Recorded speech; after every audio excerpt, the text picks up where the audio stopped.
Jonathan Drouin made lazy passes and appeared completely disinterested during Monday's loss to Florida. Has he taken a step back this season?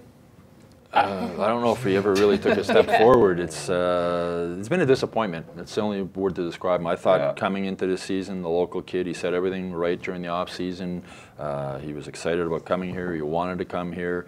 The talent level is obviously there, the skill level, but the compete level has been disappointing. It's been disappointing. There was a photo, I believe one of the Gazette photographers took of him, Byron, and Gallagher on the bench after a shift, and Gallagher and Byron looked like they were dying, and Drouin was just sitting there like, ready to go, double shift me, coach, I'm ready to go. So he's been a disappointment this season. He really has. And he's young, so you hope that it's been a learning experience for him.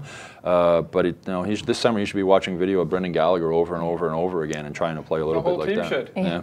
But this is something that everyone kind of knew when they traded for him, that he had this in him and his personality, from looking back at with Tampa Bay, how he was upset being in the AHL team. He quit. He quit. I'm taking my ball and I'm going home. And then the situation backfired for him.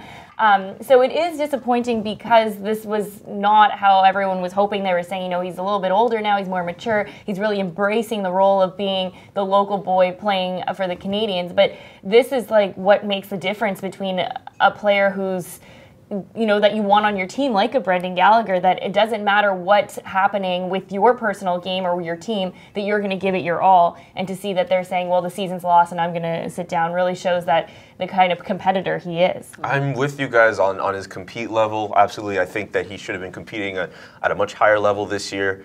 But as I've said on the show how many times before, I still think the fact that he came into a situation where he was given all these responsibilities to be the guy, to be the face, to be given all this time to go above and beyond himself, was just too big of a jump for him to make. And if he was on a team that had some slightly better players around him, I think he would have just responded better and he would have had a much better season.